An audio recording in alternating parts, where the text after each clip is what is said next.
as well. All right, so we are recording. We are live on Facebook, which means that Comedy is Calling for Sunday, September 20th is officially starting. Yay. And I see people's cats. So we have an audience of both people and cats, which is, to be honest with you, my favorite type of comedy show. For those joining us who have joined us for past Comedy is Callings, welcome back. For those joining us for the first time, welcome. You might not know what this is or what you have in store for you, but I can only promise that this is probably the best thing you could be doing with your Sunday evening. My name is Stacey. I will be your host tonight, and we have some great stand-up comics and a wonderful improv group coming at you with the whole purpose of making you laugh on a Sunday evening, which I think is fantastic. We are hosting the show in partnership with Capital Cider House. More on that later, but we love you, Capital Cider House. We love you. All right, I'm going to get this show started. I am so pleased that this is happening. I just cannot wait. So without further ado, I am very excited to welcome our first comic performing for this evening. Very, very funny guy. Please make some noise for Jeff Hysen, everyone. Hey, hi everybody. Yeah. Thank you. Thanks, Stacey. Thank you, Capital Cider. Well, it's Sunday, which means football. Now, I'm not a fan of any professional football team. I'm a Jets fan. They've already been eliminated from next year's playoffs. So one day I went to visit a friend at a hospital in New Jersey, and I got worried because I drove up and I saw a sign in front which said, "The official hospital of the New York Jets." Why would you associate yourself with a team that hasn't made the Super Bowl in 50 years? And it made me wonder about the hospital. Do the doctors fumble their scalpels?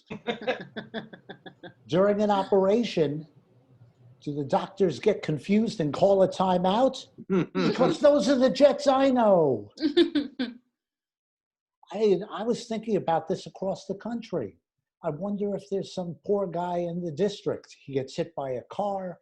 He gets loaded into an ambulance. He says, "Where are you taking me?" And he's told, "Don't worry, the official hospital of the Washington football team." And he says, "I'm feeling better. I'll walk home." Another day for fantasy football. And everybody's always looking for fantasy football advice. So let me give you some. Nobody cares about your fantasy football team. I know one guy who talked about it so much at home, his wife actually said it would be better if he was having an affair.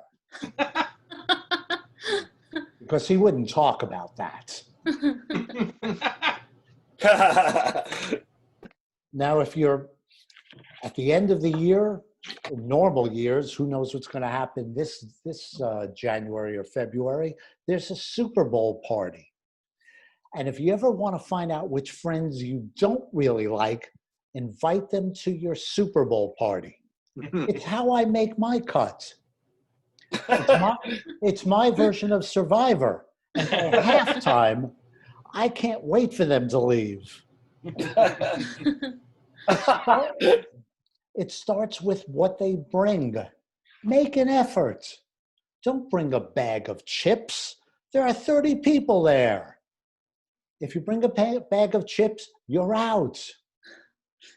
And don't bring a bottle of wine that's been sitting around your house gathering dust.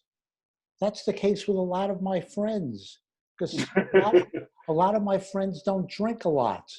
Well, not you people, but the other people I know.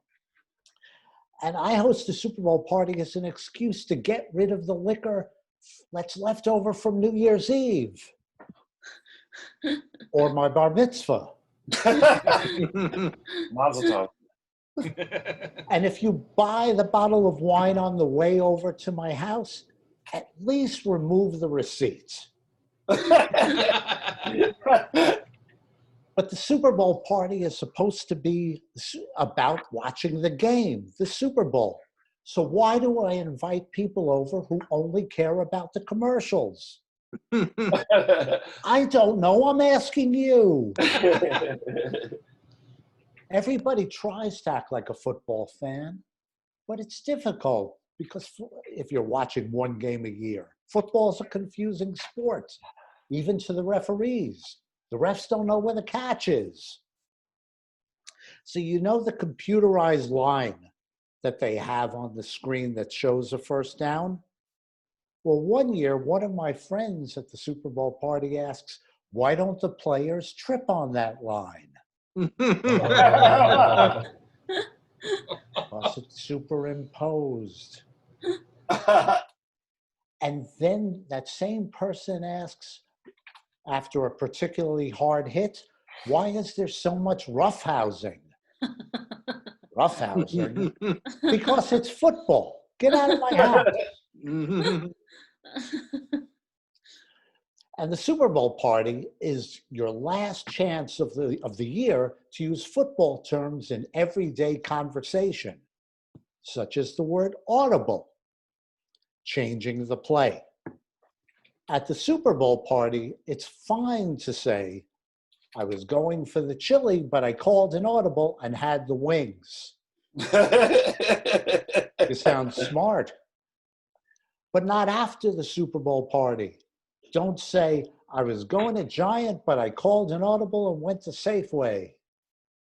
You just sound stupid. Now in football, when the coach doesn't like the call, what does he do? He throws the flag, the challenge flag. Well, in marriage, there are challenges, but there's no flag. You have to be ready at all times. So my wife and I are in the car, and I start telling her about a friend that got divorced, but now he's seriously dating someone. And my wife says, oh, he'll be married in a year. And I ask, why? And then she asks me, honey, don't you think he wants something stable and comfortable? There it is. She just threw the wife challenge flag.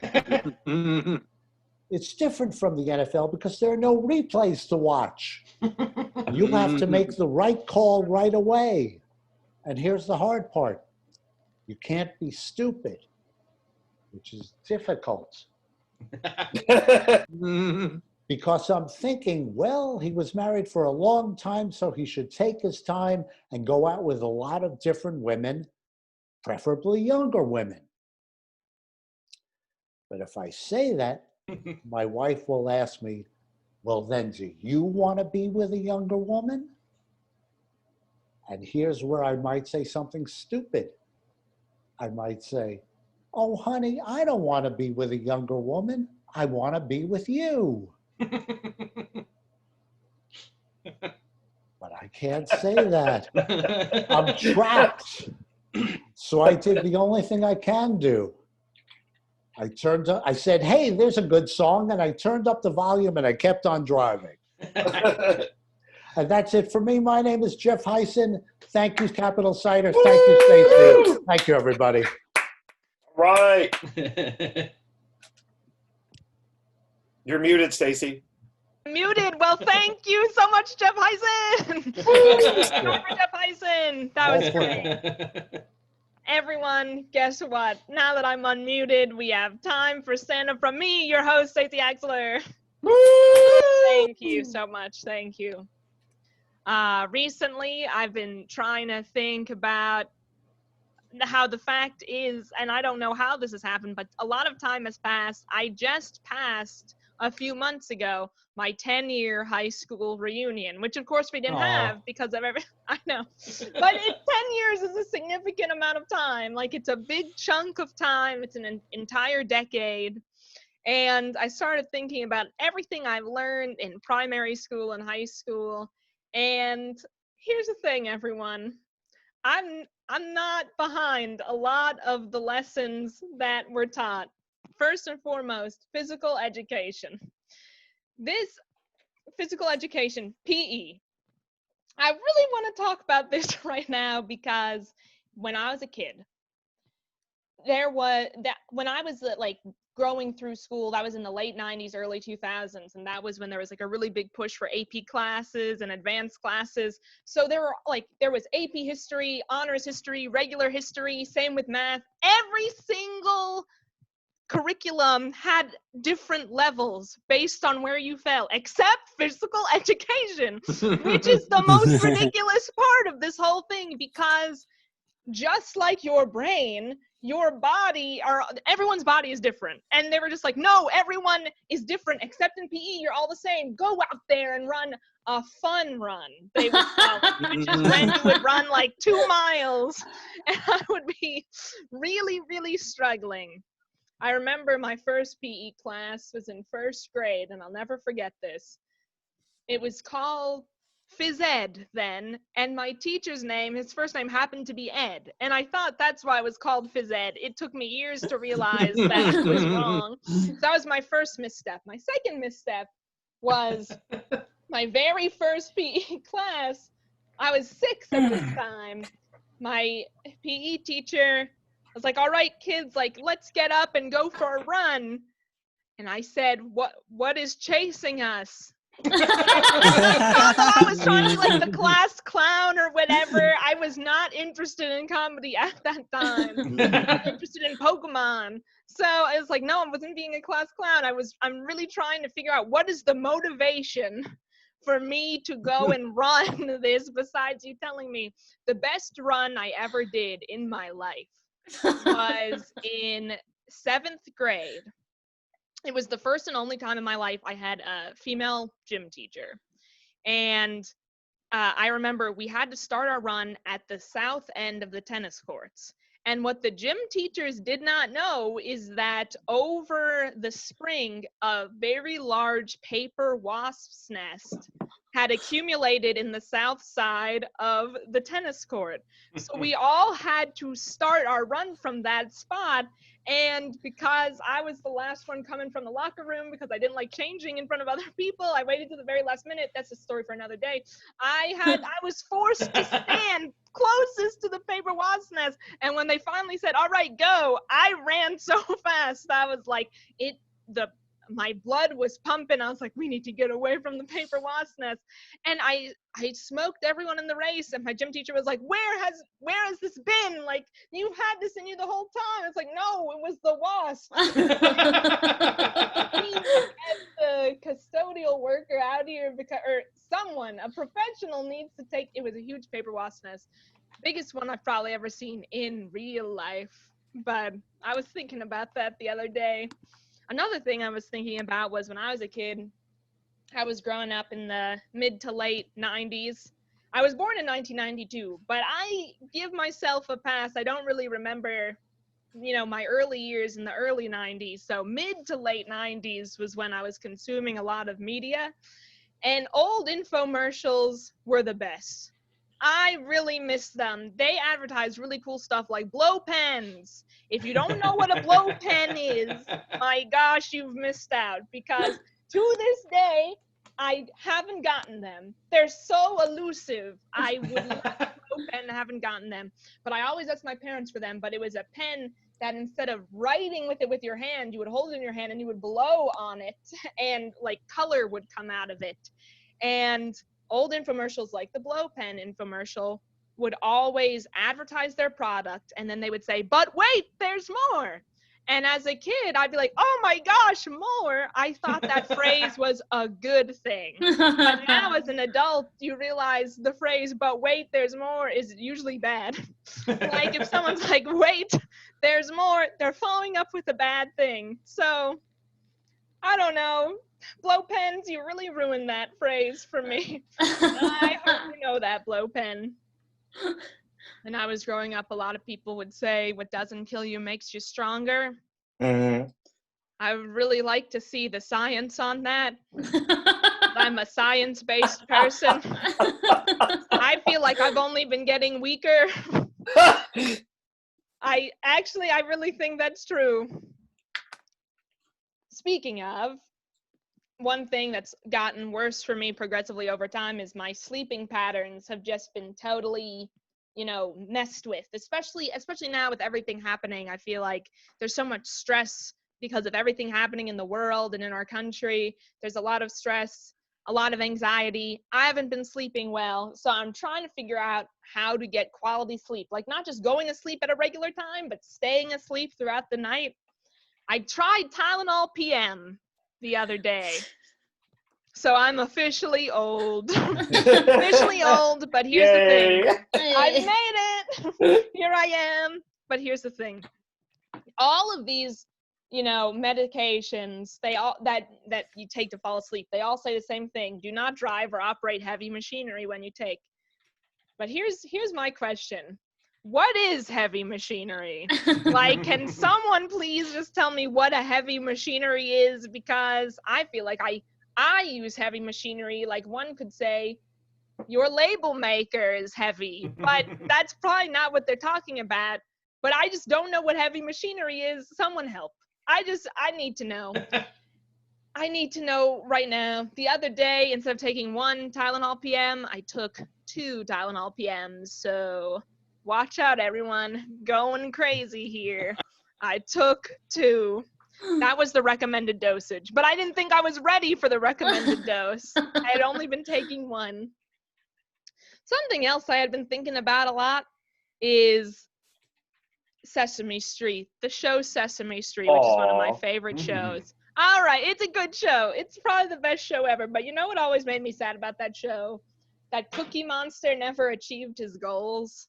And I feel like I feel like it's an analogy for the rest of your life. Like, no matter how hard you try, you might never get there. Because he always starts off his segments like, all right, everyone, we're going to count our cookies. And then when he gets to the second cookie, you can tell he doesn't want to, but then he just starts eating all of them. And then he's like, whoops, cookie's gone. And then he goes to a different segment. And it's like, he has never been able to successfully count his cookies, even when he was the Veggie Monster, which is probably one of the worst mistakes ever made. And like the last 20 years of entertainment was that they were like, you know what? We're going to make the Cookie Monster Veggie Monster. Oh my gosh, that's just a mistake. You might be thinking to yourself, Stacey, it sounds like you need to get out more. Don't disagree with you there. I would love to get out. I consider myself a semi-social person. I always have considered myself semi-social. Not quite as social as I would like to be, but almost there. I love making new friends, but I admit that the only reason I make new friends now is to meet other parents. Parents love me. Everyone's parents have always loved me. I've always become better friends, oftentimes with people's parents than them. So everyone, if your parents want a younger friend who they think of as cool, give me a call, because I love making parent friends. I was thinking about it the other day. You know how some people, how there's like all these books out there, like how to deal with difficult people.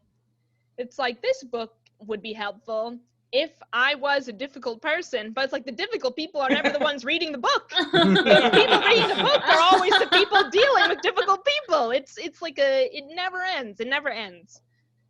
I think often about how people who say the phrase, what's the problem here? It's like, the answer is you. You're the problem here. You're trying to identify the problem. You're not seeing the forest or the trees. You are the problem. So if you find yourself saying that phrase, you are probably the problem. I have a foolproof method for identifying difficult people. When you're around them, if they're holding a pen, say to them, I think that's my pen, even if it's not. Because here's the thing, any sane, rational person will be like, oh my gosh, I'm sorry, here, take it. People who are difficult will put up a fight and will be like, no, this is my pen. Like, it's a pen. It's a pen. The only people who care about pens should be banks, clearly, because they lock them up. Everything in banks are welded down to the linoleum or whatever surface they use. I assume it's linoleum, who knows. I'm gonna end with this. I've been thinking a lot about inventions. How some inventions have been made, like whoever invented towels of different sizes, you're just trying to take people's money. Like, I only need one size towel, body sized, and I can do everything else from that one towel. But here's something that's really kept me up at night. I'm not kidding about this, it really has. Whoever invented the first bank, like, I am a suspicious person. I admit that about myself. I do not give in to fads. So even with Venmo, I still don't have it because I'm like, I don't know about this. And everyone's like, this is safe, Stacey. Everyone has this app. I'm like, I don't know. But I can see myself doing that for the world's first bank. Like, the first bank was created in Italy. You can look this up. It is real. Or the first continuously operating bank. The first bank is still in existence right now in Italy, but I can just imagine the day that they open their doors and like, come in everyone, we've created this new thing, you can put your money in here and we'll save it for you. I could just see myself being there being like, no, like, how can that be? Why would you do this? Like, this doesn't make any rational sense. And they're like, no, you don't understand, we'll save it for you so over time you can accrue interest. That alone would be like, this is clearly a scam. Why would they be giving us money for watching their money? Come on, guys. And I feel like everyone would just walk by me, like with the Venmo thing, being like, I don't know, Stacey, let's just put our money in here. What harm can it do? But anyway, think about it, everyone. But anyway. Oh my god. Oh, this has been fun. Here's one last thought I have. I could, this is a really half-baked joke, but I'm just gonna say it. I wrote this down in my journal the other day. I could have done art fraud. Because think about it, art. I don't know where I was going with that, but I just really wanted to try it out. And based on this reaction, I'm never gonna say it again, ever. I probably couldn't have done art fraud, but with that being said, I've been Stacey Axler. Thank you so much for tuning in tonight. Very appreciated. Everyone, we are moving right along. We are doing some more stand-up. I am very excited to welcome our next stand-up. Coming to the forefront of this Zoom, please make some noise for Dave McOwen, everyone. All right. Hi, everyone.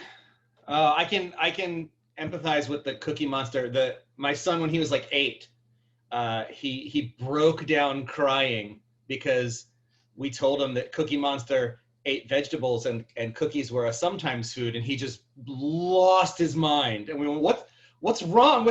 If they can change Cookie Monster, they can change anything. He's not wrong. He's not wrong. That messed me up too. Hi everyone. How are you? I gave myself my first quarantine haircut. I don't know if you can tell. Not to brag, but I really think I nailed the lesbian hitman look.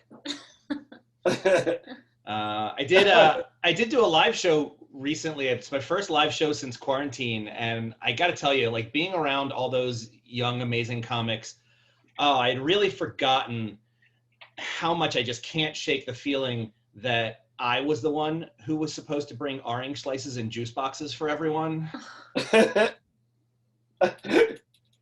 I think I'll stick to Zoom. Which I'm coming to you. I have a new camera. I'm coming to you in high definition. So I'm sorry. That's a mistake. I feel like Amazon should have said something.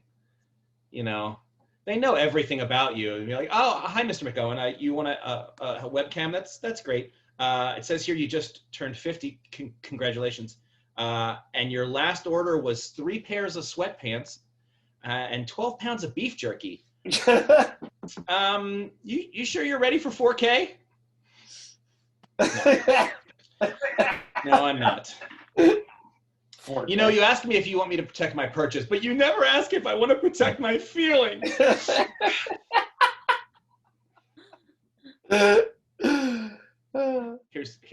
here's the deal. I've been doing Zoom shows for 6 months now, which means that I sit alone in a room, telling jokes to a giant screen of my own face, surrounded by disembodied laughter, and that's not healthy. If you came home and saw your friend telling jokes to the mirror by himself in the bathroom, pantsless, you wouldn't think, oh, he's practicing. You would think, this is a Netflix documentary. Yeah. So we're gonna find a body. That's how that works.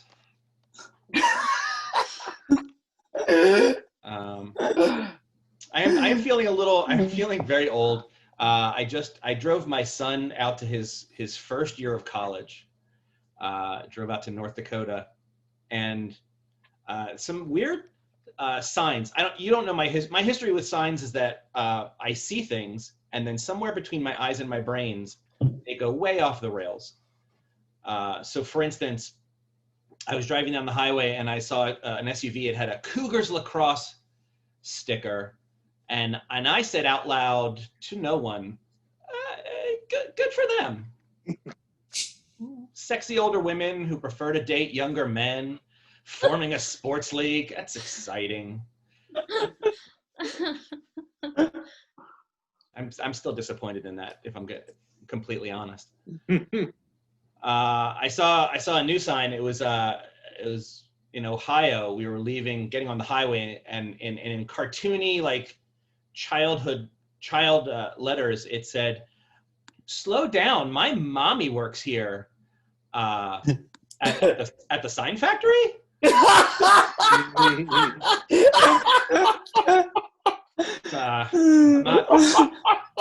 not going there.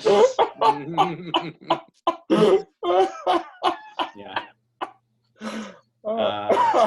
My other favorite was anywhere past Pittsburgh. Really, you just see signs for fireworks. I don't know when fireworks became a year-round industry, but they're everywhere, and most of them are fairly normal, except for this one, which was Crazy Kaplan's Discount Fireworks. Yeah, that is not who I want to buy fireworks from. Sober Sam. I've still got all my fingers, Al. Those are the people. I don't want to buy fireworks from the guy who's like, let's change the mix, it'll be hilarious. No. So I decided, my son's in college now. I decided to give back by writing some more realistic kids books, right? Which, okay, pro tip number one, pamphlets. You don't have time for books anymore. I've got 2 of them lined up. The first one is, but this was your favorite food yesterday. And then and the other one is, I don't know whose poop this is, which is going to be way more relevant than you hope. Right. But it's very stressful. Anytime I read an article that's like, oh, hey, stress causes this disease, I just add that to my future medical history. Because who's not stressed, right? Like jerks, lunatics, and Buddhist monks, and monks can't eat cheeseburgers, so I'm kind of out of options. So yeah, those articles might as well be singing telegrams from my doctor's office, right? We hope you like this cute jingle. We've diagnosed that you've got shingles. Or like, your doctor sent a singer and a dancer, cause your tests say you get the idea. And I don't want to bum you out too much. So I'm trying to relax. I'm trying to, I'm watching some TV. I watched a show about Nazis, not the news, the old timey ones. And which I get. That's, everybody's, ooh, Dave, I don't know if you can make Nazi jokes because of, how I look. And I get it. I'm so white, I look like I should be hosting a podcast about Civil War mustaches. I am aware. But I was watching a show. It was about the World War II. It was about the German invasion of France, which was a surprise, to the French. And so there must have been a lot of French soldiers running through the countryside, Paul Revere style. You're like, mon Dieu, the Germans are coming. The Germans are coming. Sir, this is an Arby's. Oh, I'm terribly. Wait a minute. Why do you have a German accent? Aha, because we are everywhere. Hands up. There's a nougat in this roast beef sandwich. Oh. That's a pretty size. Did I write that joke just to put Nazis in a Sir, this is Arby's joke? Yes, you did. I did. Jawohl. I send help. Yeah, things are weird, Am I annoyed that people in this country are embracing quackery and pseudoscience? Yeah. Am I more annoyed that they're ignoring my favorite pseudoscience? Yeah. Yeah, that ticks me off. I want this conversation. Mr. President, we've discovered that the wall won't work on everyone. Oh no, you mean Mexicans? No, sir. I mean ghosts. Where's my Space Force? Or as I would call it, the Ghostal Service. I'll let myself out. All right, that was. It is. It's depressing. It's been a depressing couple of days. It really has. People are shocked that the Republicans are pushing to replace the beloved legend RGB. But I feel like, expecting Mitch McConnell to have integrity at this point is kind of like accepting a dinner invitation from Jeffrey Dahmer and looking for the vegan option. Yeah, at some point that's on you.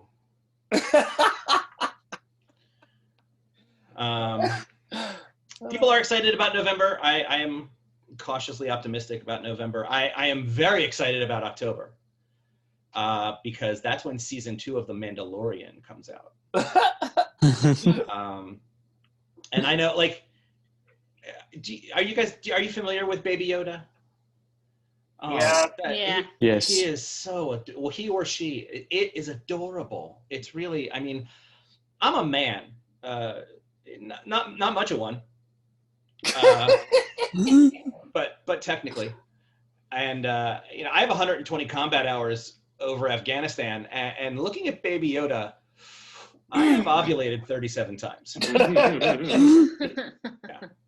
I didn't know I could do that. We're learning about ourselves in quarantine. All right, thank you all. Thank you, Stacey. Thank you, Capital City. Have a good night, everyone. Keep it going for Dave McOwen, everyone. Woo!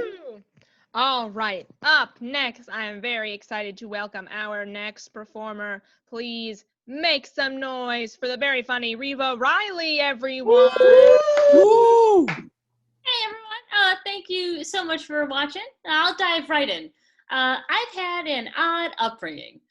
That probably makes sense because here I am doing stand-up comedy during a pandemic for fun. And to be honest, I was weird before I was even born. See, my dad is a great big white guy, which you could tell the second I came on screen. But my mother is actually Indian, Gujarati specifically. And I can tell what everyone's thinking. Which parent do I take after? Now, my parents got married over 40 years ago. That was before interracial marriage was cool, or at least legal in West Virginia. And their marriage has produced 4 hybrid children. So my siblings come in a rainbow of colors. I have a brown sister with reddish hair. I have a tan sister with natural highlights. And I have a pale but dark-haired brother. And they're all very beautiful, and they all look appropriately mixed race. And then there's me. I look like a hardy medieval peasant girl who survived many harsh winters. You know, it's so stark that people often ask me after performances if it's true. And at first I was offended. I responded something like, what kind of psychopath do you think I am that I would make this up? But by like the 12th time, I had to acknowledge that white people lying about their race is such a common thing that I should provide proof. So I'm going to give that a go now. See how this goes. Yeah, so here is a picture of my actual parents. Here we are on vacation, and just to really hammer this home, here's a picture of me and my mom. So now that I've provided proof of my little Indian mother, let's proceed. So my mom made the fascinating decision to raise us as Indian children. And she was always pretty skeptical of white people. You know, she'd say things like, white people can't handle spicy food, and white people aren't good at math. So imagine my shock when I got to school and no one could tell I was Indian at all. I had a full-on kindergarten crisis when I realized, like, oh my God, am I white? Oh, sweet Ganesh, what am I gonna do? Now, the reason I invoke Ganesh is because Ganesh is the god of overcoming obstacles.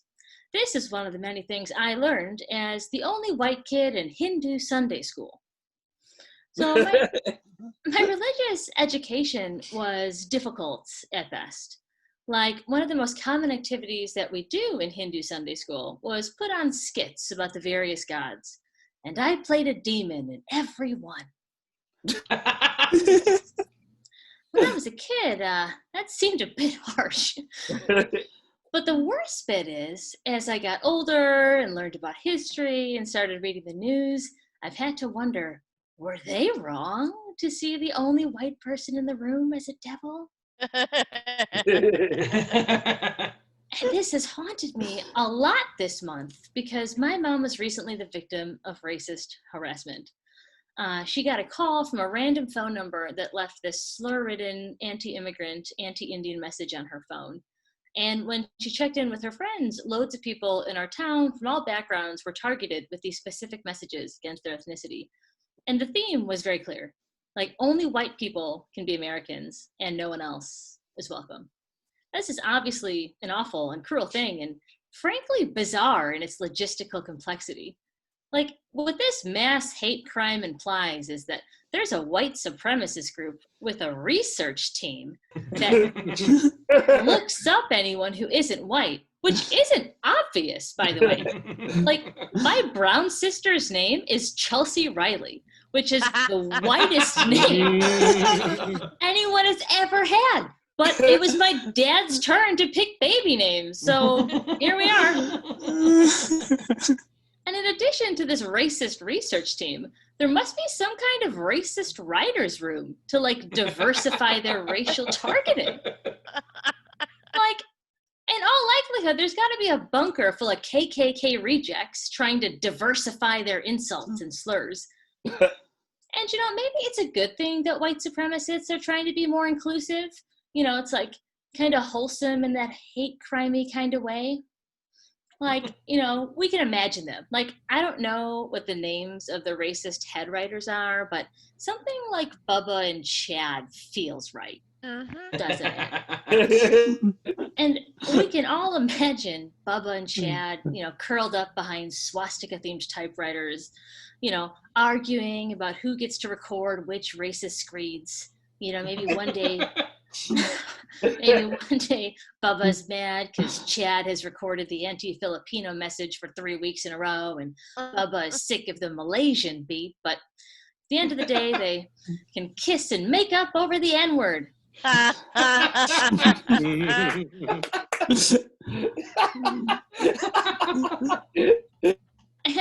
what I fear is, you know, in some sense, did I do this to my mother? Like, am I complicit? Am I Bubba and Chad? Yeah, after she got the robocall, my mom said, half joking, half serious, do I need to be scared of white people now?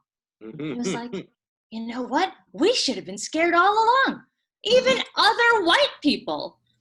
Of course, white people are quick to absolve me. Here's what they tell me. You're not responsible for the actions of others of your race. That's only something Black people and Hispanic people and Middle Eastern people. You know what? We have to run to Pilates. Let's just abbreviate with assorted brown folks. I'm just joking. White people are quick to comfort my mother, too. One of them told her, "You married O'Reilly. You're an honorary white now." That is an actual thing someone said to my mother. How is that comforting? Granted, it was 40 years ago and they were drunk, but in my book, that does not absolve them. Yeah, I've got white cousins who will come over to my parents' house to eat my mom's delicious homemade Indian food and easily turn around to vote for the incumbent candidate in our upcoming election. Oh. And I know I'm not special. We all have white people that are letting us down. Like, white people. They really confused me for a long time. Like, for a while, I conflated white people and Catholics because the town I'm from is super Catholic. Like, basically all of us descended from Irish Catholic immigrants somewhere along the line. And at one point growing up, I was certain that Santa got gifts for white kids and Ganesh helped out the brown ones. But then I made a Mexican friend whose family was super Catholic, like gave my Irish grandma a run for her money. Meanwhile, I didn't even know Jesus was involved with Christmas until the 4th grade. A bunch of us were chatting at recess about our Christmas break plans, and my friend mentioned their family was going to Mass, and I was flabbergasted. I said, "You have to go to church? But it's Christmas." Like, I thought Christmas was a get out of jail free card for church. And one thing I've known for a long time is that I wouldn't make a good Catholic. I mean, I have something of a minimalist aesthetic, and I believe that children should be seen and not fondled. And I thought when I was young that the fact that I was Hindu and not Catholic meant that I couldn't be white. But of course, it's more complicated than I realized when I was a kid. For pretty obvious reasons, my mom has complicated feelings about the way I look. My mom wanted a daughter so bad, and I was her first, which is probably why she had 2 more. She was tired of people thinking she was my nanny. Super dark, right? And my development from infancy to childhood was as strange as the rest of me. So here's the best analogy that I have. My good friend recently got a puppy, and he's a mutt through and through. Just to give you some idea of how many different breeds this dog is, here are his actual DNA results. That's awesome. It's amazing, right? And watching him grow up has been fascinating and full of plot twists. Aww. I know, right? Here's the puppy. And you can see, like, you never know what he's going to turn out like, right? Like, one week he's a derpy dachshund, and he's kind of growing into this striking Labrador. It's just so much fun and so cool to watch him grow up. And to some extent, I think that's kind of like what it was like for my mom watching me grow up, except a lot less cute and much higher stakes. My mom would never say this, but sometimes I see myself next to her and think, God, this must be her worst case scenario. But it hasn't all been doom and gloom. You know, my mom appreciates the humor of everything, and she's even managed to profit from it. So here's the scene. I'm 16 years old. Now, when I was 16, I had the same mass that I do now, but it was arranged differently. I was basically a walking Picasso painting. Adolescence is hard. So I'm at this like neighborhood party, right? And I needed my mom for something, so I was scanning around for her. And it's probably clear that the town I'm from is blindingly white. And all the minorities of people of color tend to stick together and form their own little community. So my mom always had a diverse cast of friends, unlike the TV show. So I finally spot my mom, you know, and I go over to her, and she sees me, and her eyes lit up. You know, I felt kind of warm and fuzzy for a second. And then she yanked me over to her friend, who happens to be a Black woman, and said, Linda, this is my daughter, the one I was telling you about. And Linda took one look at me and started laughing so hard she could barely stand. And that's not what you want when you're a 16-year-old embodiment of cubism, is it?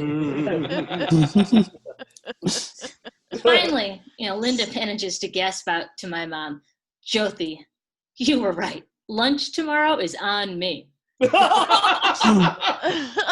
And Linda leaves. So I asked my mom, like, Mom, what was that about? And my mom kind of chuckled and said, well, I was trying to tell Linda about how white you are. And she didn't believe me. And she said, if I wasn't exaggerating, she'd get the check for lunch tomorrow. So I said, Mom, were you betting with a black woman about how white I am? And she was like, yeah, a little. But at least I won. So lots of my mom's diverse cast of friends got one of those racist robocalls.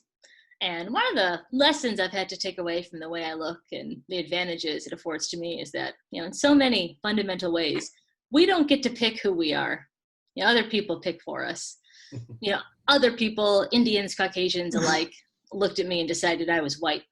And as a collective decision that made my life easier, most of the time, these collective decisions don't make people's lives easier.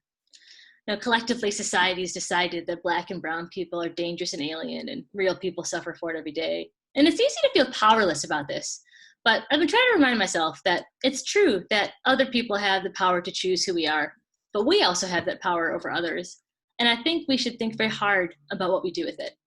Anyway, thank you so much for listening. My name is Riva Jyoti Riley. Have a great night. Woo! Damn Skippy. Uh-oh. You're on mute again. You're Stacey. mute still. Mute. I was saying keep the applause going, but I keep toggling this mute button. I don't know what's happening. So I was applauding. All right. We are moving right along. We are keeping it moving. So without further ado, I'm going to bring up our next comic. Come into the forefront of the Zoom. Please make some noise for the very, very funny Walter Gottlieb, everyone. Woo! Hey everybody. Thanks Stacey. Thanks Capital Cider House. Nice to see all the new faces in this Zoom. Yes, comedy is calling. So I'm middle-aged, and I don't know about you. I'm going a little brain dead after 9 months of this pandemic. Like the other day, I thought I was taking some vitamin C, but I accidentally grabbed my dog's arthritis supplements instead. You know that disconnect when you're expecting one flavor and experience another? Like I was expecting tart, sort of sweet tart orange. This is liver flavor. It took 10 minutes to get the taste out of my mouth, you guys. So I'm like washing it out of the sink, and my dog is so cute, he was just looking up at me with these sad eyes. It seemed to say, "Take it with peanut butter next time, asshole." We rescued my dog, Spencer, at an older age than that cute little puppy, Boo Radley, that you showed, Riva. So we rescued my dog like 7 years ago this month. And God bless the people who foster rescue dogs. I couldn't do it. Like, you take in a dog nobody wants and you get attached to it, but then you got to find them a forever home. That's the term. And my best friend's wife is always like, "Oh, Lucy's going to her forever home now." And I'm like, that really doesn't sound good. Sounds to me like Lucy's going to that big kennel in the sky, So if I was a dog and I heard, "Are you ready to go to your forever home?" I'd be like, "Fuck no. I'm staying here. Let the cat go to his forever home, man." So you're all very smart people. You've all heard of Schrodinger's cat, right? Yes. Everybody? Okay. So I try to understand this sort of sardonic illustration of quantum mechanics where there's a cat in a box and it's in a superposition of dead and alive until you open the box, and there's a 50-50 chance a radioactive wave will break a cyanide vial and the cat might be dead or alive. You don't know. And one thing I don't understand is about this theory, which is complicated. How did Schrodinger get his cat to agree to this? Like, I can't even get my cats into the fucking cat carrier to go to the vet. And, Schroeder's guy was like, say, what? There's a 50-50 chance I won't survive because some schmuck opens a box? That was odd. So it turns out that the results, I mean, he came up with this theory, 40 or 50 years ago? And it turns out that the results were not a binary chance after all. Because, okay, there's a 50-50 chance the cat is dead. There's a 50-50 chance the cat is alive. But Schrodinger failed to consider that there's a 99% chance that the cat is taking a nice little nap. So, it's Rosh Hashanah time, Shana Tova, everybody, Jew and Gentile. And, the Old Testament has some weird rules about animals. And we all know, I think we could agree that it's wrong to have sex with animals, right? Mm-hmm. That apparently, if you were caught doing that in biblical times, it was the death penalty for the person and the animal, which, doesn't really seem fair. It wasn't the animal's fault. Couldn't the person be stoned to death and the animal gets like 5 to 10 with time off for good behavior? So the next big holiday after this is Passover, if you don't count Sukkot. I don't know. But that is named. Does everybody know how that got its name? Woo! Okay. Yeah. So the angel of death passed over the Jewish houses in Egypt after God promised to smite the Egyptians' firstborn sons, right? So my question is, how did the angel of death know which houses were the Jewish ones and which ones were the Egyptians? And the answer is, and don't spoil it if you know, the Jewish houses didn't have boats in their driveways. Which is too fucking bad, because that would have really come in handy during that whole, crossing the Red Sea thing. Oh, and the Jewish chariots were not up in blocks on the driveway. So, of course, Exodus says the real reason, which you all know, you knew I was kidding, that the angel of death knew which houses were the Jewish ones. The Jews would put lamb's blood on their doorposts as a signal. And you can imagine how well that went over when they first found out, like, lamb's blood, that'll never come out. I actually belong to a Jewish motorcycle gang, as part of my, midlife crisis. And we called ourselves the Road Warriors. And it wasn't a very fearsome name, but if anyone tried to fuck with us, we'd shank them with a matzah, But you had to say the blessing first, Hamotzi lechem min haaretz. You want a piece of this, motherfucker? Because I could literally break you off a piece. It's no problem. So living down south as a Jew was really interesting. I lived in Tallahassee and Jacksonville in the 80s, which is North Florida.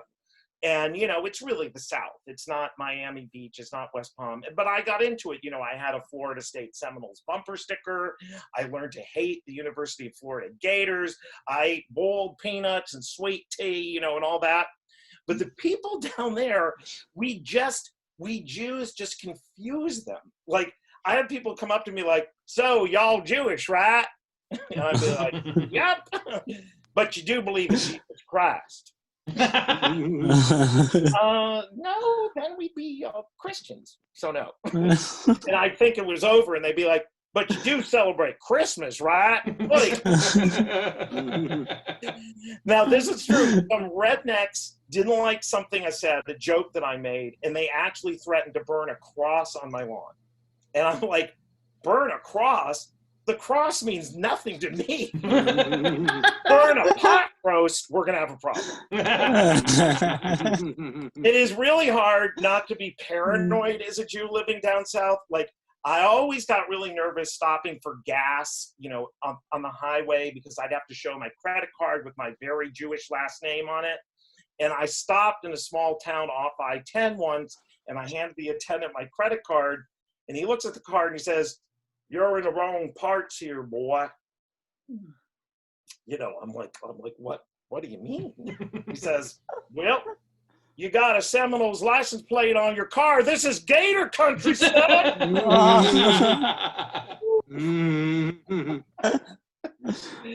So I guess I'll leave you with this, which apologies for, this is another sort of, culture clashy story, and apologies because I think 5 of the 6 of you have heard it before, but I am middle-aged. I'm not great with technology. I have been butt dialing for many years, or as I like to say, my ass has some people to talk to. Here, let me get my microphone. I was singing my daughter to sleep several years ago with a song from Rent, and it went like this. Open your door, I'll be your tenant. Ain't got much baggage to lay at your feet. Then I realized my phone had butt dialed the electrician. I'm like, maybe, maybe you didn't hear the voicemail, maybe you'll blow it off. But no, the next morning I get a call. Hey, Walter, it's Jason from JKJ Electric. Try to play it off. I'm like, hey, Jason, how are you? He's like, I'm fine. How are you? And I'm like, yeah, I'm just listening to the cast album of Gypsy, but let's do that heavy up real soon, okay? That's my time. I love you all. Thank you, Stacey. Thank you, everybody. Good night. Woo! Woo! Oh my gosh. Keep it going for Walter Gottlieb, everyone. Yeah. All right. We're moving right along. We're doing more comedy. Comedy is coming to you right now. I am so excited to welcome our next performer. Please make some noise for the very funny Side, everyone. Oh my God! Woo! All right. Thank you, Walter. How's everyone doing? How are you doing, everyone?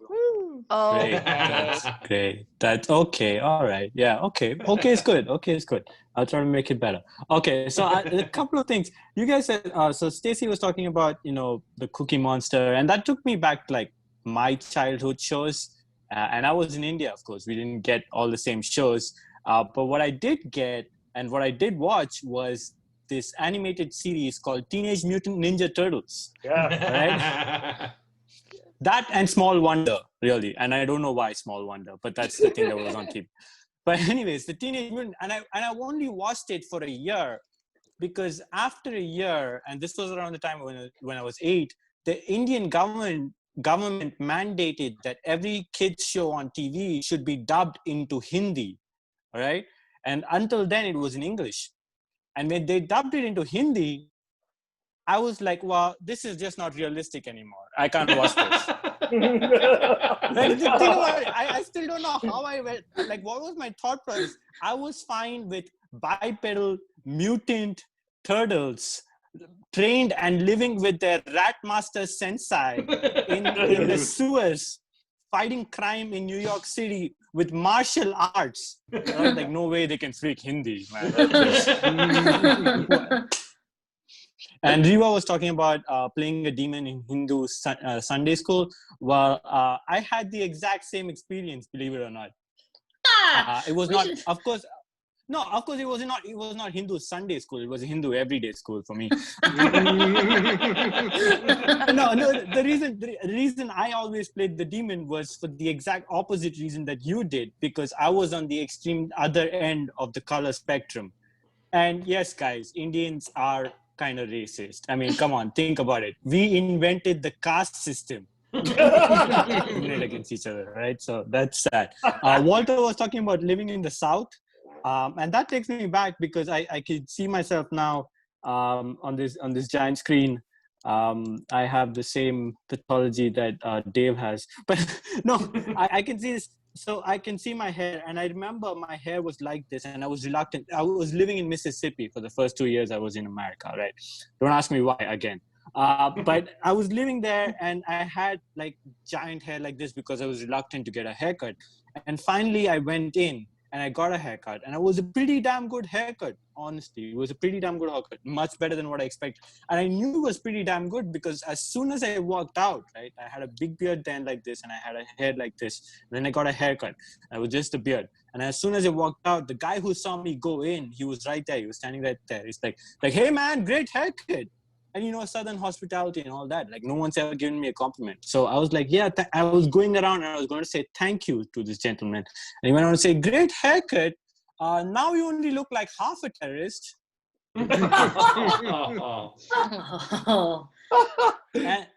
And look, I wasn't offended or anything because a compliment is a compliment. Honestly, I don't get that, man. But I just had one question for this gentleman. Like, what the heck is half a terrorist, right? That's like, there's no sitting on the fence about this thing unless you want to blow both sides of the fence. Like, you can't be half a terrorist. Like, ISIS is not out here hiring temps, are they? They're like, Temps. I'm just saying, is there anything like a part-time suicide bomber? Because I could use some extra cash. I don't know. It's just, okay. Went too dark for you guys. Sorry. Just like, I should just kept talking about my skin tone. That's not dark. Yeah. So you ever think of making, this is how lonely I am. You ever think of making a best friend just so that you can have an answer to the password security question?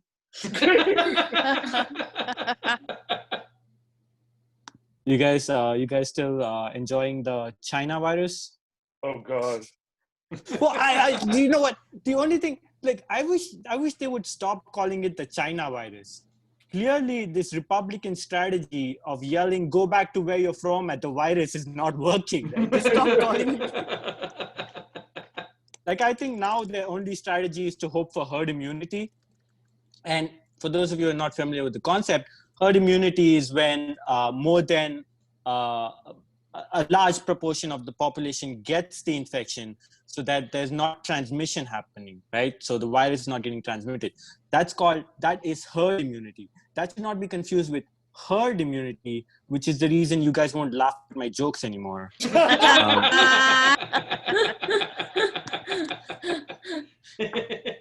So it's election forecast season, yeah, it is. And as a statistician, and I'm a statistician, I would just like to give you some advice, and that is that even if most forecasts indicate a greater than 99% chance that Trump would be defeated, right? Even if that is the indication that there's less than 1% chance for Trump to regain the presidency, even then, I would ask you not to take it for granted and to mail in your Canadian PR applications.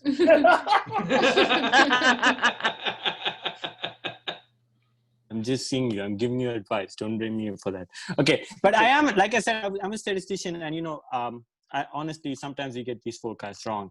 And last time I think it was pretty similar, and they gave Trump a 2% chance. Most forecasts did, and right after that, people who knew I was a statistician, my friends, they came up to me and said, "Hey man, what the hell? What are you guys doing? How can you guys be so fucking wrong? Like, this is crazy. You gave him a 2% chance and he won like in a landslide. What the hell happened?" I was like, dude, guys, listen, as a statistician, I would just like to tell you that we did everything correct. Like, we looked at the polls, we saw what people said, and we noted it down and forecasted, we predicted everything. There's just one thing that we completely forgot. And that is that racist white people are damn good liars. You can't trust those polls. Like, come on. Like, we should have known this from history, right? Like, that's crazy. So, I mean, we are spoiled for choice this election, I guess. And there are critiques about Biden. And some of them I just don't buy. One of them being that Biden is washed up. He's too old for the job. I don't think so. Biden is only 78, which means next year he's going to be 79, which means he's going to be in his prime. Guys, I did say I was a statistician. Where do you think this was going? No, man. So anyways, I was talking about last year's election, and I was just this story came to mind, and I would just like to share it with you guys. The night of the elections was a really weird time, right? Like it's really, really weird time. And I was, as the election results were coming in, I was in this little town called Ann Arbor, Michigan. And Ann Arbor, Michigan is a liberal college town. And also it's known as the Berkeley of the Midwest, if anything like that could exist, right? So for me, as a brown person in America, it was the perfect time and to go out and take advantage of all the liberal white guilt that was in the air. And which I did. Honestly, I did that. Like I went out at like 1 a.m. to the library, and kids white guys were coming up to me, all people were coming up to me offering condolences. They're giving me stuff for free. Like this was Ann Arbor, like I said, Berkeley of the Midwest, and I collected a lot of jars of artisanal pickles for some reason. And everything was going great, but except this one dude who meant really well, and he wanted to say some words to make me feel better. And right before he opened his mouth, I knew this was going to go down a bad road. So I told him, hey, look, you don't have to do this. Just give me a wallet and we'll go our separate ways. Right? But he insisted on saying something. And he's like, hey, man, I know it's a really tough time for you now.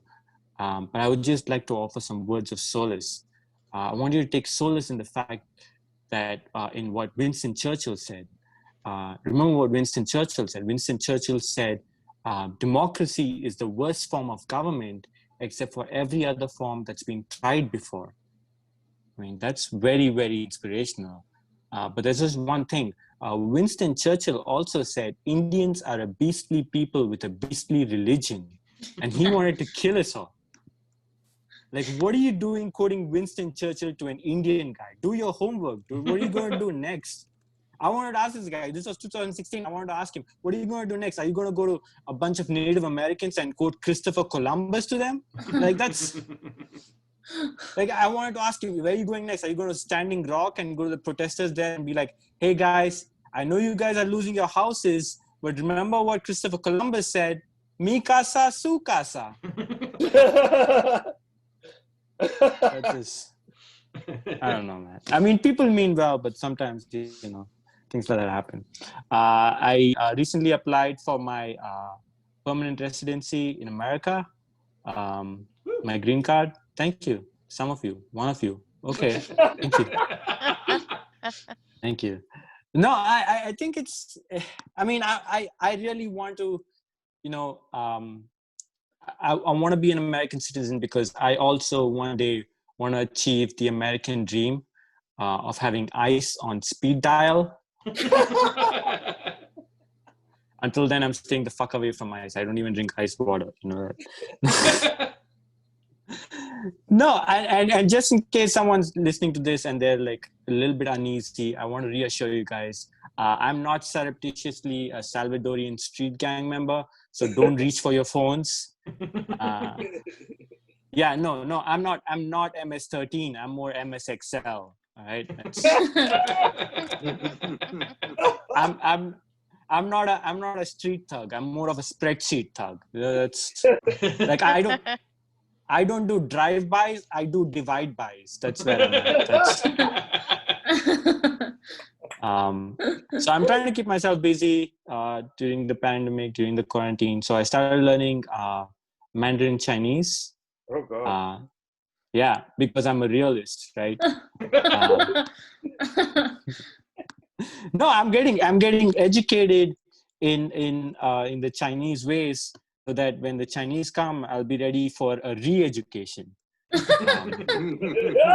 I knew that wouldn't do so well in a Zoom call, but I was eager to tell it anyways. Oh God. No, man. The real reason I'm learning Mandarin is because my partner is Chinese American. And I want to communicate with her family, right? I want to get along with them. And I really want to be able to talk to my partner's 4-year-old nephew.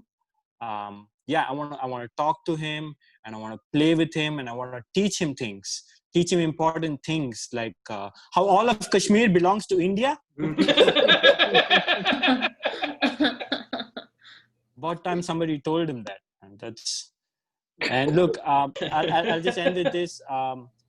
I know this past few days have been difficult with, the passing of Ruth Bader Ginsburg, and, it's, I don't know what's going to happen with the Supreme Court.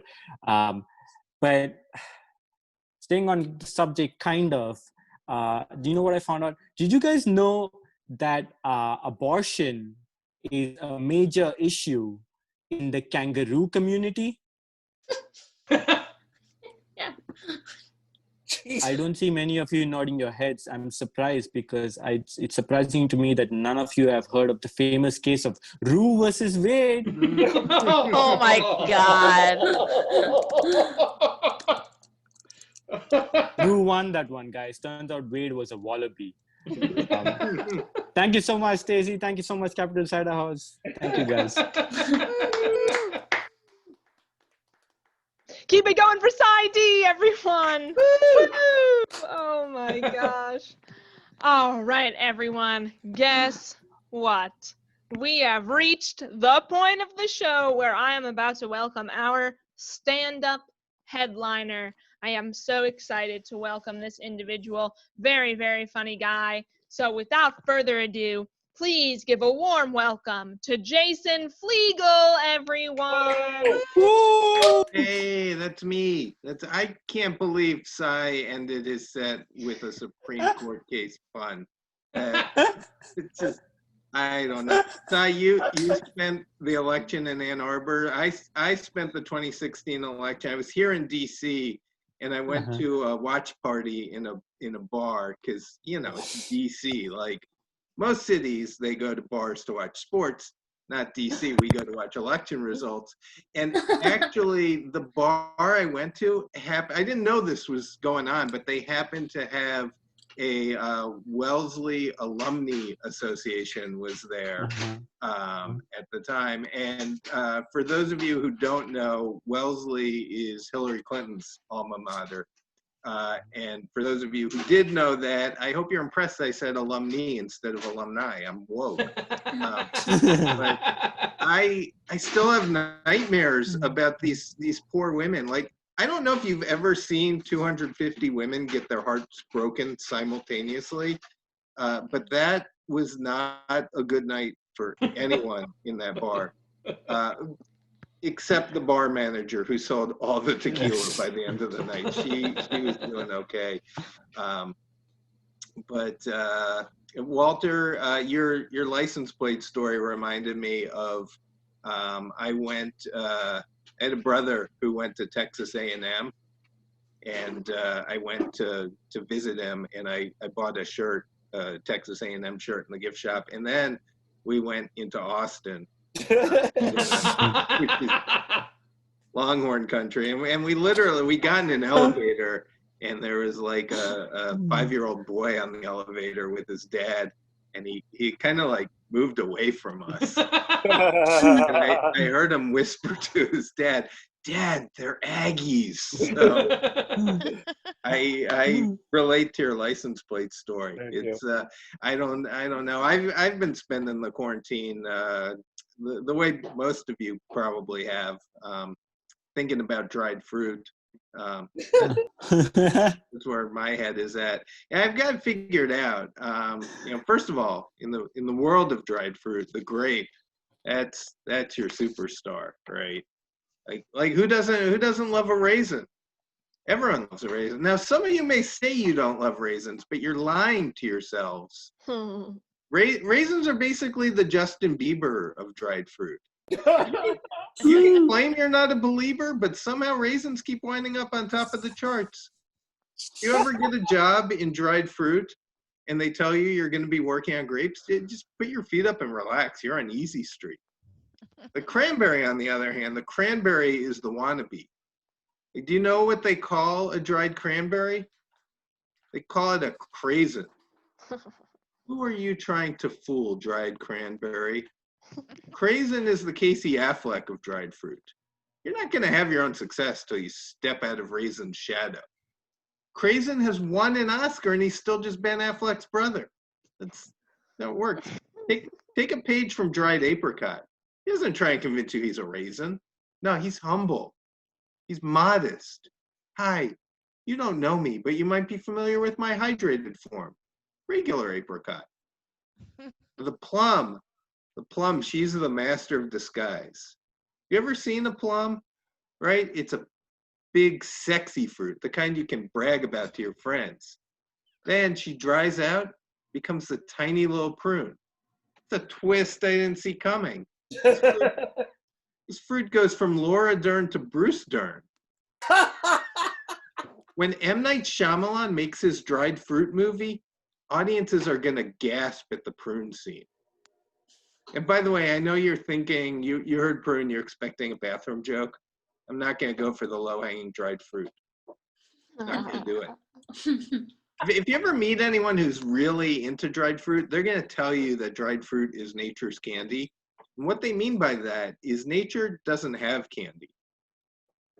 Nobody has ever mistaken a dried apple for a Kit Kat bar. Raisins are not candy. Chocolate-covered raisins are candy. Also, chocolate is candy. That tells me raisins are not necessary to the whole situation. Dried fruit is, of course, one of the three pillars of trail mix. It's dried fruit, it's candy, and disappointment.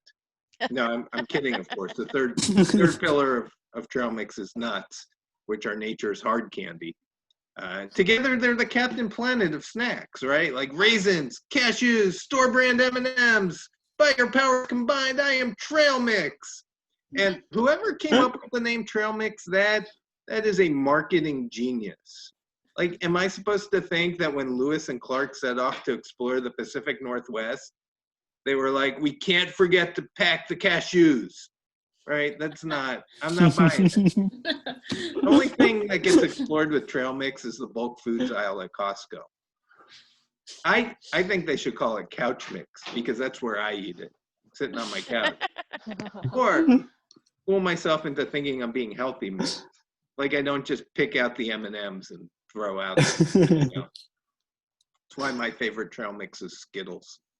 But yeah, I do. I sit on the couch and eat trail mix and watch cartoons. That's my life. And by the way, I figured out. All right, so I recently turned 40 in July of 2014, and which makes me Gen X.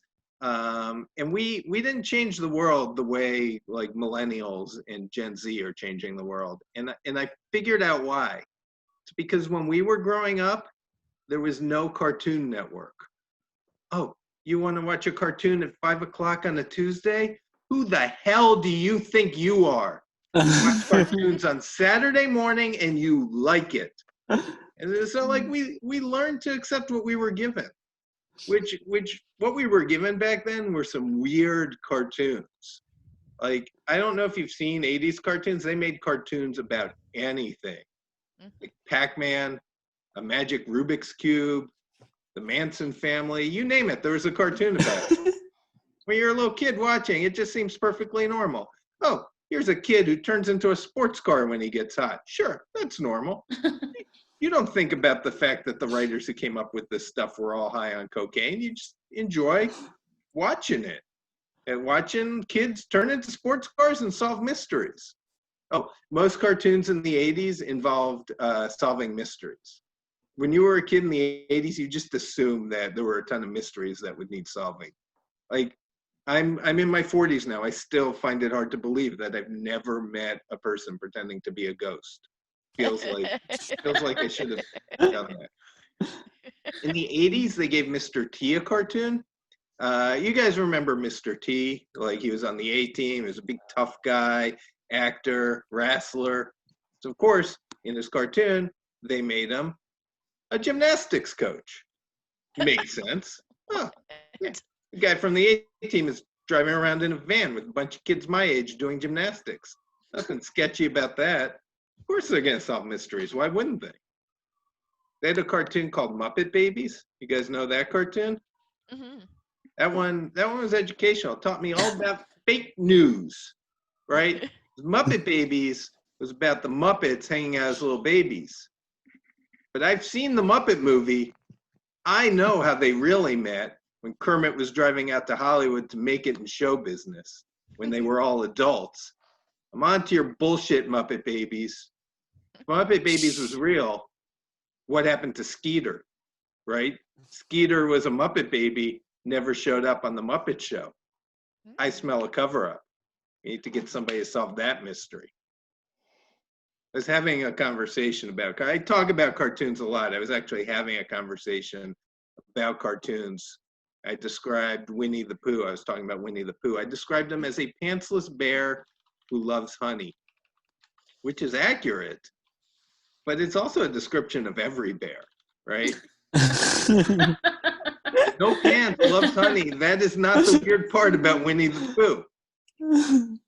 Like, I don't know if you've spent a lot of time around bears. They're not known for their wardrobes. It's pretty much only the cartoon bears who wear clothes.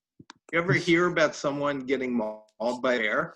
The park ranger is not going to say, oh, the perpetrator was a 6'5", 600-pound bear in a red Adidas hoodie. That's not. He will make sure to tell you if it was a black bear, though, because he's still a cop. But yeah, I am in my 40s. I'm getting to the age. Here's the thing about being in your 40s is you start getting injured for no reason whatsoever. If you don't believe me, find someone in their 40s, ask them about the last time they threw their back out. They'll have a story to tell you, and that story will end right when you think it's going to start. They'll be like, oh man, you threw your back out. How'd that happen? Oh, well, I got home from work and I took my coat off. And I was in bed for 3 days. That's how it is when you're in your 40s. It sucks. And I don't like getting older. Like, I'm not so old. Like, okay, I haven't reached the point where I walk around with a pocket full of Werther's Originals candy. Side note, Werther's, you don't need to specify originals. There's nobody out here trying to counterfeit your stuff. You're not Godiva. Get over yourself. So, like I'm not that old, but I am. Okay, look, here's how I knew I was getting older. Is the other day I went to buy a 6-pack, and I went to show the guy at the liquor store my ID, as you're supposed to do, and he didn't take my ID. No, he just looked at me. He said, "Nah, you're cool, Pops." You're cool, Pops. He called me Pops. I was gonna kick his ass, but when I went to pull my ID out of my wallet, I threw my back out. So anyway, I've been Jason Fliegle. This has been my time. Thank you so much, Stacey. Thank you, Capital Cider House. Thank you, audience. Oh my gosh, keep it going for Jason Fliegle, our stand-up headliner, everyone. Everyone, I hope you agree with my sentiment that I'm having the best time. And you should agree if you are watching this show. But guess what? The comedy is still going. We are switching gears right now. We just had some great stand-up. We are about to have some great improv. So I am going to welcome this improv team that I happen to love. They always do great. I know they're going to do great right now. So everyone, please make some noise for the very, very funny Neon Salami. Woo! I have a quick question for Jason. Yes. Jason, this issue with throwing your back out has started to happen to me, and I am in my early 30s. So what does that say for my future? The other day, you're gonna be just broken. The other day, I was lying on the couch and I laughed. You threw your back out from laughing? On the couch. I was sitting kind of weird. I was kind of leaning back, and yeah. And then I just pulled my back. I was like, really? You know what? I said 40s in my set. It does start in your 30s. It just like the human body was designed to make it to age 27 tops, and then it just starts breaking That's down. legit. That's fair.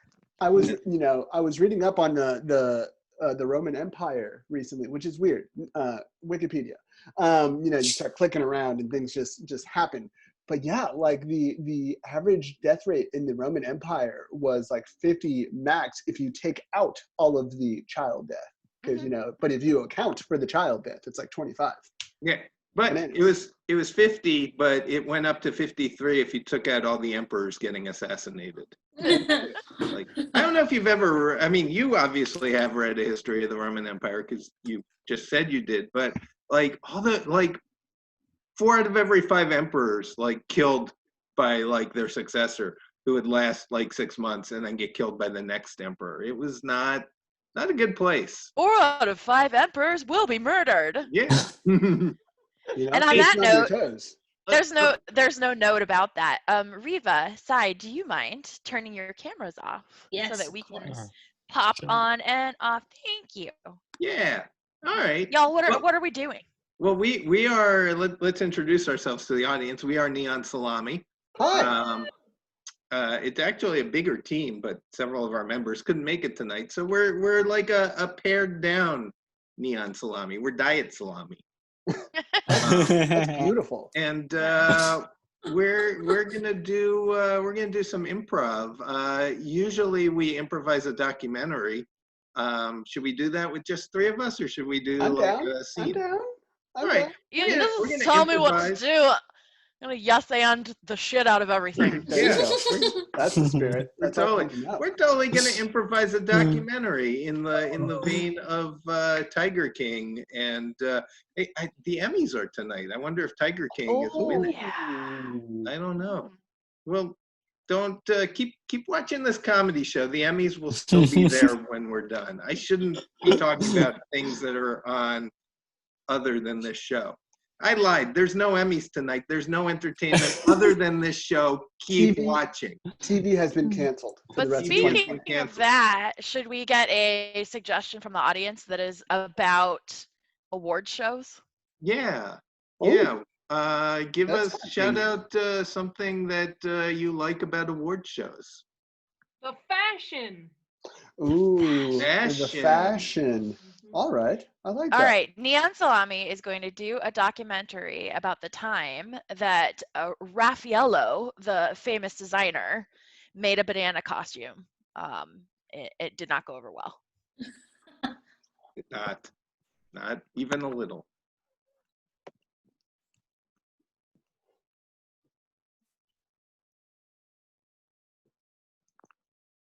My name is Donatella. Thank you very much for having me on this documentary about this stupid banana. Raffaello made me this costume and made me walk down the catwalk wearing a banana. He was stupid. I'm still angry with him. It has been 42 years. I will never get over it. Raffaello was he was a very strange man, obviously. He made a banana costume and was like, this is high fashion, which I don't see how it could possibly be high fashion.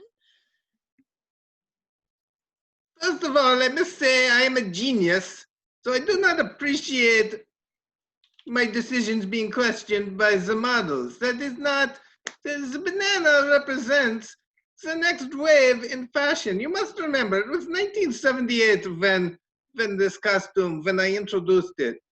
And 1978 was a very different time, and it was a time that was ready for banana culture, and banana couture, and banana fashion. This is what I said.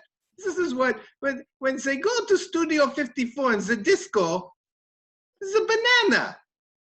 They should look like the banana. This is very obvious now. I do not know why I did not get the reception it should have gotten.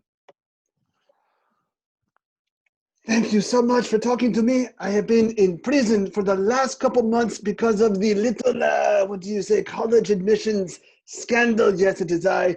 Massimo from, Massimo Supply. Yeah, I pay for my kids to get into college. Whatever. But I really appreciate you talking to me. It's been a long time since I have talked about fashion, but I want to talk to you about my mentor, Raffaello, this genius. He realized he noticed the moment that no, you do not wear the banana.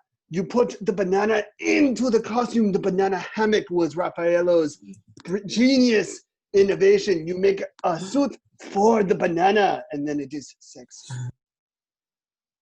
Why would you make this banana costume, right? And then you put it on a woman who is the model, and you're like, you wear this banana hammock, you're a woman, so he puts it all over my whole body, and I just, like, what? I understand that the 70s were an odd time, and we were all doing very weird things and many weird drugs, but why would you put a banana hammock on a lady? I still don't understand. It makes so much sense to me that Raffaello is the one who mentored Massimo, who's got his ass in jail. I'm still very angry about this, right? It's very humiliating for me. I think we need to challenge the norms around the banana hammock. This is what I think when I design this.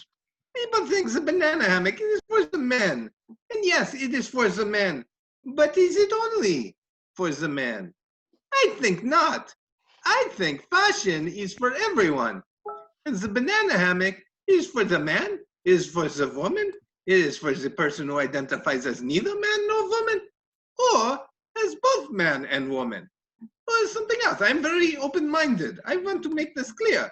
And so I say, why must the banana hammock not be for the woman? So I say, Donatella, you wear the banana. You wear it. I wore it for him, right? But the more that I'm thinking about it, the more I'm realizing, like, this was not about the hammock for the banana. It was not even about his own banana, right? It was about the massive amount of drugs that he was on, that he was buying, that he was selling. I am surprised that he himself is not in jail. I'd like to tell you a story about a time that he made my grandmother put on a banana hammock filled with cocaine. And my grandmother then traveled from Italy wearing a banana hammock filled with cocaine to the United States that Raffaello then he sold. I have no evidence, but it happened. My grandma told me. Yes, it is true, and it is sad that Raffaello was actually one of the biggest drug addicts and drug smugglers from Italy to the United States. He had his line, it was called Fruit of the Loom. You put the drugs into the fruit, and then people wear it on the stage. It was very confusing. The other thing that most people don't know, but I will tell you the secret because fuck it, I'm in jail. Raffaello was also completely blind. He was blind. So let him tell you otherwise. But yes, we had many issues with Raffaello back in the days, but it was sexy, it was the 60s. It was very sexy. You know what I didn't like? Is when Raffaello was pretending to ask me questions about this banana hammock, and he just reached out and grabbed my you-know-whats. It became very apparently clear to me that he could not, in fact, see. Which made it even weirder that he made my grandmother smuggle drugs for him. It's possible that he did not realize that it was my grandmother.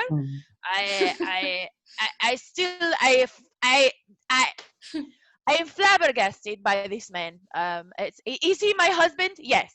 What's that? The camera's where? Oh, was I on drugs? Maybe a little. Am I blind? Technically, perhaps I am a little blind. Just a little bit with the blind. Okay, I cannot see. I admit it. Where Raffaello really started to lose it was when he came out with the line of cured meat outfits.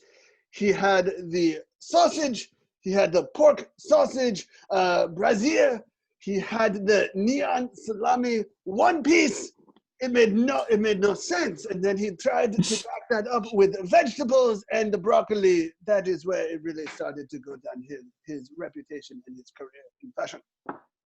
It's my husband is an idiot, yes, but the cured meat, like Lady Gaga wore it on the red carpet, right? Nobody knew it was a Raffaello original because he forgot to put his name on it, because he didn't realize that he hadn't written his name on it because he cannot see.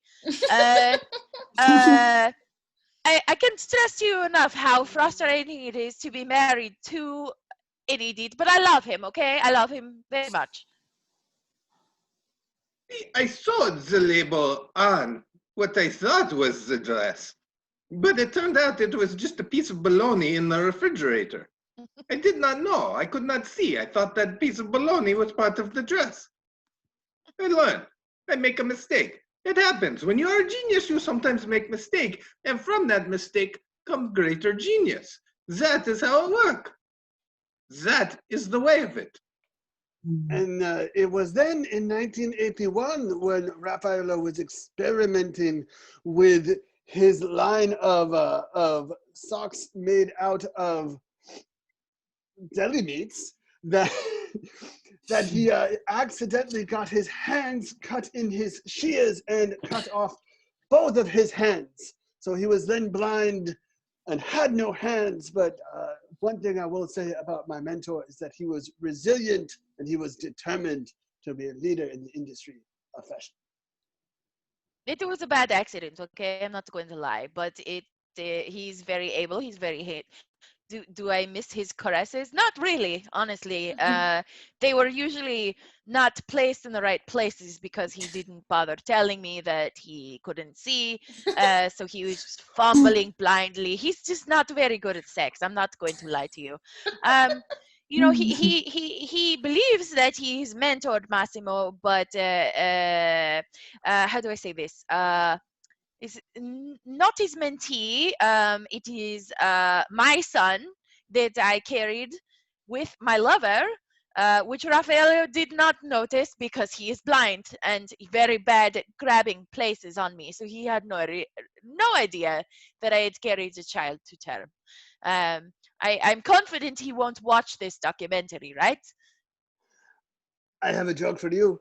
How many handless fashion designers does it take to sew a dress? I don't know. I'm stumped. Is Massimo also an idiot? Yes. Do I feel proud of any of this? No, I do not. And you're telling me that Raffaello is going to watch this. So what I'm going to do is I'm going to go get my passport and I am just going to leave and not tell anybody. So thank you very much for nothing, for putting me in this stupid documentary, but also don't forget to watch me on the red carpet for Victoria's Secret and to listen to my podcast.